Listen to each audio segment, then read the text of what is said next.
نمازوں کے علاوہ، خاص مواقع کے علاوہ دن میں جب بھی آپ چاہیں درود شریف پڑھ سکتے ہیں، لیکن عام دنوں کے علاوہ جمعے کے دن خصوصی طور پر درود شریف پڑھنے کی تاکید ہے، کیونکہ آپ نے اس کا خود حکم دیا. آپ صلی اللہ علیہ وسلم نے فرمایا جمعہ کے روز کثرت سے مجھ پر درود پڑھا کرو، جو آدمی جمعہ کے روز مجھ پر درود بھیجتا ہے وہ میرے سامنے پیش کیا جاتا ہے.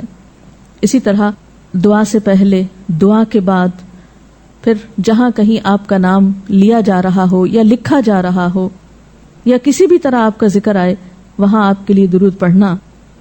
اسی طرح مسجد میں داخل ہوتے وقت درود شریف پڑھنا، مسجد سے نکلتے وقت درود شریف پڑھنا، پھر نماز سے فارغ ہونے کے بعد درود شریف پڑھنا، یعنی ایک تو نماز کے اندر ہے لیکن نماز سے فراغت کے بعد، پھر اسی طرح ہر مجلس میں آپ پر درود پڑھنا ضروری ہے.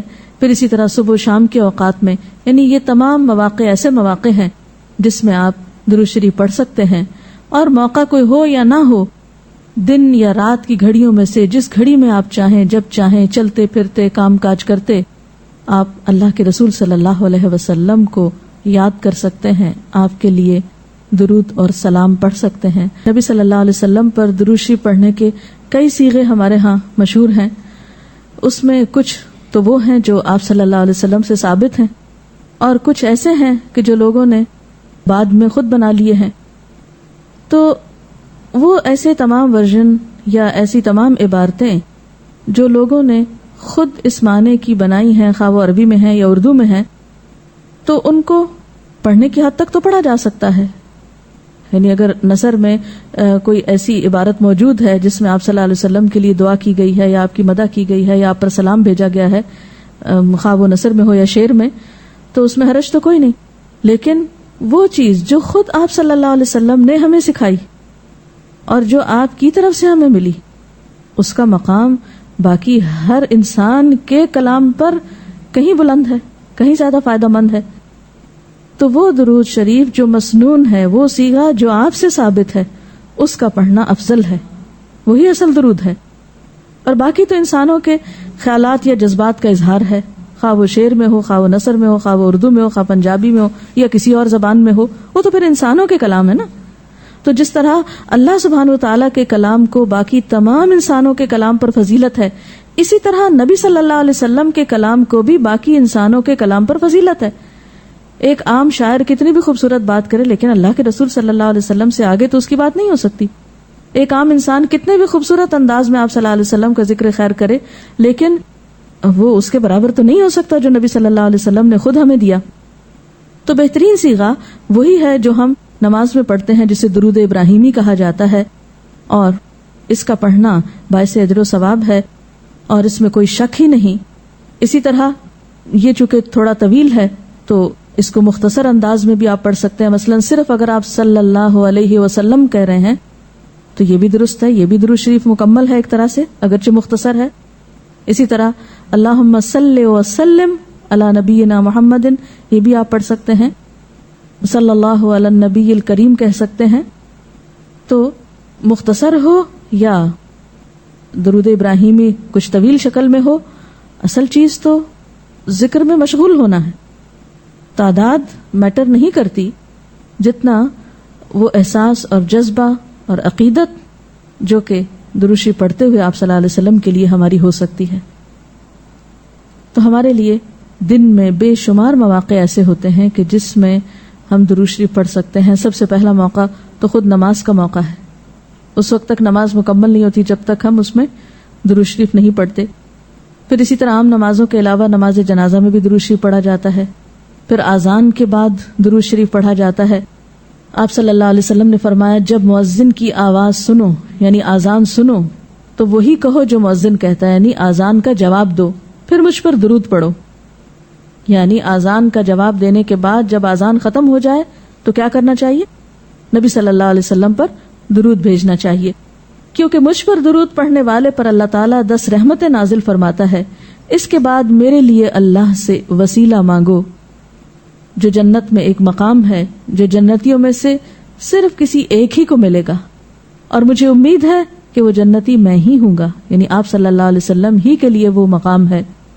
اور آپ نے یہ بھی فرمایا کہ من سألی اللہ الوسیلہ، جس نے اللہ سے میرے لیے وسیلہ کی دعا کی، یعنی درود شریف کے علاوہ آت محمد الوسیلۃ دعا ہم پڑھتے ہیں، یہ دعا بھی پڑھی جانی چاہیے. تو جس نے یہ دعا پڑھی اس کے لیے میری شفاعت واجب ہو جائے گی، یعنی قیامت کے دن پھر میں اس کے لیے شفاعت کروں گا.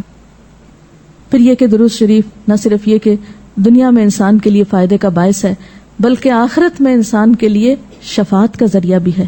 درود شریف پڑھنے والوں کو نبی صلی اللہ علیہ وسلم کی شفاعت نصیب ہوگی. آپ نے فرمایا جس نے 10 مرتبہ صبح و شام مجھ پر درود بھیجا اسے قیامت کے دن میری شفاعت حاصل ہوگی.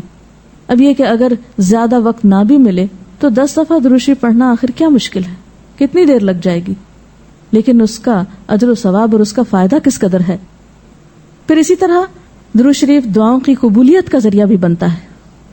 یعنی اگر دعا کرنے سے پہلے درود شریف پڑھا جائے اللہ تعالیٰ کی حمد و ثنا کے بعد تو اس سے دعا کی قبولیت میں اضافہ ہوتا ہے.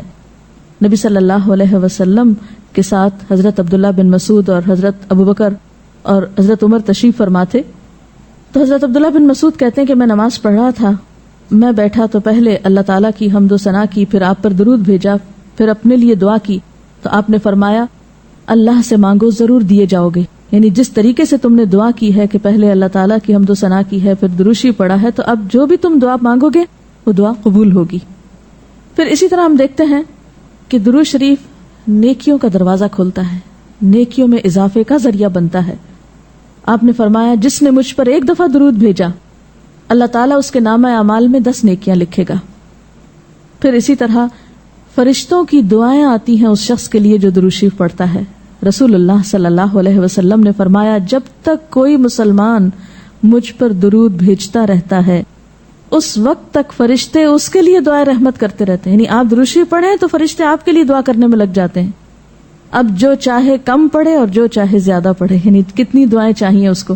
دیکھیں ہم عام طور پر کتنا کہتے ہیں دوسروں سے کہ پلیز ہمارے لیے دعا کیجیے، ہمیں دعا میں یاد رکھیے، دوسروں کی ایک طرح سے منت سماجت کر رہے ہوتے ہیں. لیکن کتنا آسان طریقہ ہے فرشتوں کی دعائیں لینے کا کہ انسان درود شریف پڑھنا شروع کر دے. اور وہ شخص جو درود نہ پڑھے وہ صرف اپنے آپ ہی کو نقصان دیتا ہے. اس لیے کہ درود شریف نہ پڑھنا انسان کے بخیل ہونے کی علامت ہے. آپ صلی اللہ علیہ وسلم نے فرمایا جس کے سامنے میرا نام لیا جائے اور پھر وہ مجھ پر درود نہ پڑھے تو وہ بخیل ہے. اس سے یہ بات بھی پتہ چلتی ہے کہ اگر ہم خود درود شریف نہیں بھی پڑھ رہے لیکن اگر کوئی اور آپ کا ذکر خیر کر رہا ہے یا کوئی اور درود شریف پڑھ رہا ہے اور اگر وہ بلند آواز میں پڑھ رہا ہے تو ہمیں بھی آپ کا نام سنتے ہی دل میں درود شریف پڑھنا ہوگا. یہ بھی آپ کے ادب میں سے ایک ہے. اور قیامت کے دن اس شخص کے لیے جو درود نہ پڑھے، درود کا نہ پڑھنا حسرتوں کا باعث ہوگا.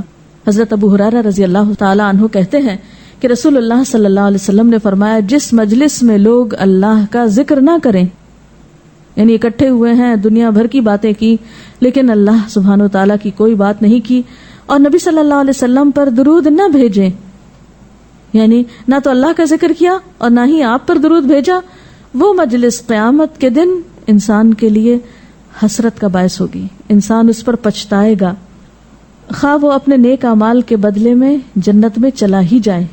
یعنی ایک شخص جنت میں بھی پہنچ گیا لیکن اس کو ایسی مجلسوں پر حسرت ضرور ہوگی جس میں اس نے اللہ کا ذکر اور رسول اللہ صلی اللہ علیہ وسلم پر درود نہ بھیجا ہوگا. اور اگر دیکھا جائے تو انسان کے اعمال میں ایسی کوتاہی اور غفلت بسا اوقات جنت سے محرومی کا سبب بھی بن جاتی ہے. آپ صلی اللہ علیہ وسلم نے فرمایا جو مجھ پر درود پڑھنا بھول گیا اس نے جنت کا رستہ کھو دیا. یعنی جس نے اتنی غفلت برتی کہ کبھی آپ کا ذکر ہی نہیں کیا اور کبھی آپ کے لیے دعا ہی نہیں کی اور کبھی آپ کے لیے درود ہی نہیں پڑھا، تو اس نے اپنے لیے کیا کمایا. ان اللہ وملائکتہ یصلون علی النبی یا ایھا الذین آمنوا صلوا علیہ وسلموا تسلیما، کہ اللہ اور اس کے فرشتے نبی صلی اللہ علیہ وسلم پر درود بھیجتے ہیں. اے لوگو جو ایمان لائے ہو تم بھی ان پر درود و سلام بھیجو. تو رسول اللہ صلی اللہ علیہ وسلم کے ذکر کا، آپ کی یاد کا بہترین طریقہ آپ پر درود بھیجنا ہے، آپ کے لیے دعائے رحمت کرنا ہے.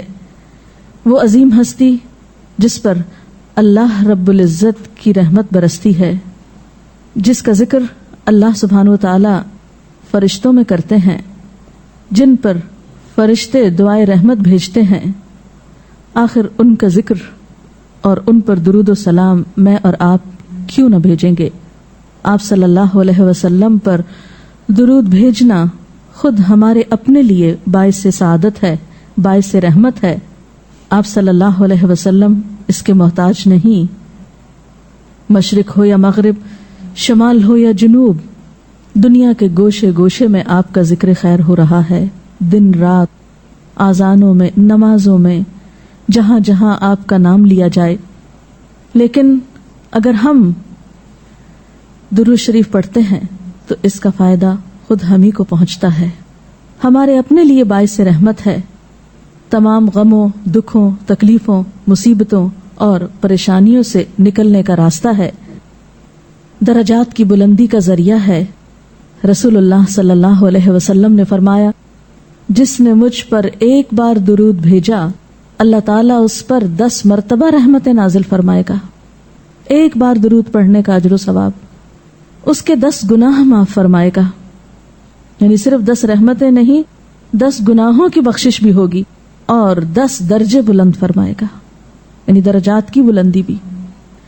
اسی طرح درود شریف آپ صلی اللہ علیہ وسلم سے قربت کا ذریعہ بھی ہے۔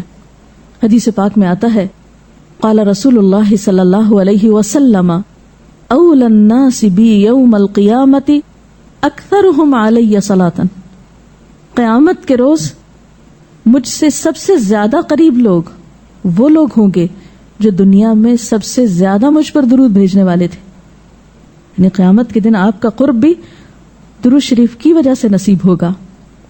پھر اسی طرح اگر انسان کوئی اور دعا نہ بھی کر سکے، غم، دکھ اور تکلیف کی حالت میں صرف درود شریف بھی پڑھتا رہے تو اسے ساری دعاؤں سے کفایت کر جائے گا۔ ایک حدیث میں آتا ہے، حضرت ابی ابن کعب رضی اللہ تعالی عنہ کہتے ہیں کہ میں نے آپ صلی اللہ علیہ وسلم سے عرض کیا، اے اللہ کے رسول صلی اللہ علیہ وسلم، میں آپ پر کثرت سے درود بھیجتا ہوں، یعنی بہت زیادہ آپ پر درود بھیجتا ہوں، اپنی دعا میں سے کتنا وقت میں درود کے لیے وقف کروں، یعنی جتنی میں دعائیں مانگتا ہوں ان میں سے کتنے وقت کے لیے درود پڑھا کروں، یعنی آپ پر دعائے رحمت بھیجوں یا آپ کے لیے دعائے رحمت کروں۔ درود کا مطلب یہی ہوتا ہے۔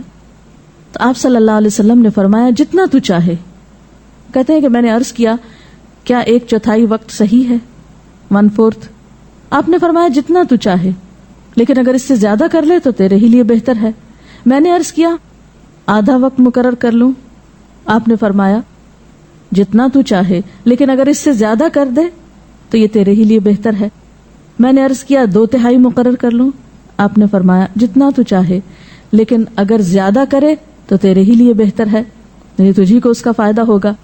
میں نے عرض کیا، میں اپنی ساری دعا کا وقت درود کے لیے وقف کرتا ہوں، یعنی جتنی دیر میں اور دعائیں مانگتا ہوں وہ سارا وقت صرف آپ کے اوپر درود بھیجنے کے لیے وقف کر دیتا ہوں۔ اس پر آپ صلی اللہ علیہ وسلم نے فرمایا، پھر تو یہ تیرے سارے دکھوں اور غموں کے لیے کافی ہوگا اور تیرے گناہوں کی بخشش کا باعث ہوگا۔ گویا اگر کوئی شخص دعا نہ بھی مانگ سکے، مثلا بعض اوقات انسان کی ڈپریشن، غم، دکھ، تکلیف اور پریشانی کی وجہ سے ایسی حالت ہو جاتی ہے کہ انسان اپنے آپ کو بھی بھول جاتا ہے، اسے کوئی راستہ نظر نہیں آتا، اسے سمجھ ہی نہیں آتا کہ وہ مانگے بھی تو کیا مانگے۔ بعض مسائل زندگی میں ایسے ہوتے ہیں، بعض پریشانیاں اس طرح انسان پہ آ پڑتی ہیں کہ انسان ہوش و حواس کھونے لگتا ہے۔ ایسے میں اسے کہاں یاد رہے گا کہ وہ کیا مانگے اور کیا نہ مانگے؟ تو ایسی صورت میں درود شریف اس کے لیے سارے غموں، دکھوں اور تکلیفوں سے نجات کا ذریعہ بن جائے گا۔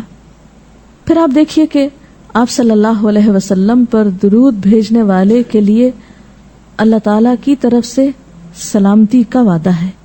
حضرت عبد الرحمن بن عوف رضی اللہ تعالیٰ عنہ فرماتے ہیں کہ رسول اللہ صلی اللہ علیہ وسلم ایک روز گھر سے نکلے اور کھجوروں کے ایک باغ میں داخل ہوئے، صحابہ کرام ساتھ تھے، اور وہاں آپ نے بہت طویل سجدہ کیا، دیر تک سجدے میں پڑے رہے، حتیٰ کہ مجھے اندیشہ ہوا کہ کہیں اللہ تعالیٰ نے آپ کی روح تو نہیں قبض کر لی، یعنی اتنی دیر ہو گئی ہے سجدے میں، اتنا لمبا سجدہ ہے اور آپ اٹھ ہی نہیں رہے, خیریت تو ہے؟ یعنی ان کو فکر لاحق ہوئی. تو حضرت عبد الرحمن بن عوف کہتے ہیں کہ میں رسول اللہ صلی اللہ علیہ وسلم کی طرف دیکھ ہی رہا تھا کہ آپ نے سر اٹھایا. یعنی جب میری فکر سے یہ حالت تھی تو آپ نے سر اٹھا دیا اور فرمایا کیا بات ہے, کیوں پریشان ہو؟ میں نے اپنی فکر کا ذکر کیا, بات بتائی, تو آپ نے فرمایا کہ جبریل علیہ السلام نے مجھ سے کہا ہے کہ اے محمد صلی اللہ علیہ وسلم, کیا میں آپ کو ایک بشارت دوں, ایک خوشخبری نہ دوں؟ اللہ کریم فرماتا ہے جو شخص آپ پر درود بھیجے گا میں بھی اس پر رحمت نازل کروں گا, اور جو آپ پر سلام بھیجے گا میں بھی اس پر سلام بھیجوں گا. گویا جو شخص رسول اللہ صلی اللہ علیہ وسلم پر سلام بھیجتا ہے جواب میں اس کے لیے اللہ کا سلام آتا ہے. اس سے بڑھ کر انسان کے لیے سعادت اور خوش قسمتی کی اور کیا بات ہو سکتی ہے. اللہ تعالی ہمیں ان لوگوں میں شامل کرے جو کثرت سے آپ پر درود بھیجتے ہیں.